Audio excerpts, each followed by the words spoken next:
Soft ആയിട്ടുള്ള കോട്ട ഫാബ്രിക്കിൽ എംബ്രോയിഡറി ചെയ്തിട്ടുള്ള സൽവാർ സെറ്റാണ് നമ്മൾ കാണുന്നത്. സിമ്പിളായിട്ട് വരുന്നൊരു സെറ്റാണ്. ഫുള്ളായിട്ട് നമുക്ക് പ്രിൻറ്റ് വന്നിട്ട് യോക്കിലേക്കാണ് ഈ ഒരു ആരി എംബ്രോയിഡറി ചെയ്തേക്കുന്നത്.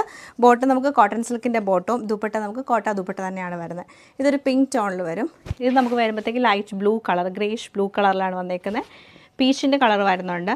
പിന്നെ വന്നേക്കുന്നത് ഗ്രേയും ബ്ലൂ അല്ല ഗ്രീൻ ഷെയ്ഡുമാണ്. ഒരു 5 കളേഴ്സിലാണ് നമ്മളിത് അവൈലബിൾ ആക്കിയിട്ടുള്ളത്. അപ്പോൾ 5ൻ്റെ കളക്ഷൻ ഡീറ്റെയിൽ ആയിട്ട് കണ്ടുവെക്കുക.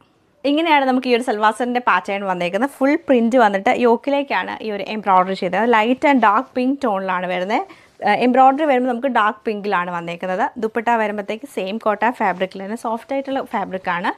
2 സൈഡിൽ നല്ല തിക്കായിട്ടാണ് ഈ ഒരു ബോർഡർ വന്ന് സൈഡിൽ ക്രോഷ്യോയുടെ ലേസും കൊടുത്തിട്ടാണ് ഹൈലൈറ്റ് ചെയ്തേക്കുന്നത്. ഇങ്ങനെയാണ് ദുപ്പട്ട പാറ്റേൺ വരുന്നത്.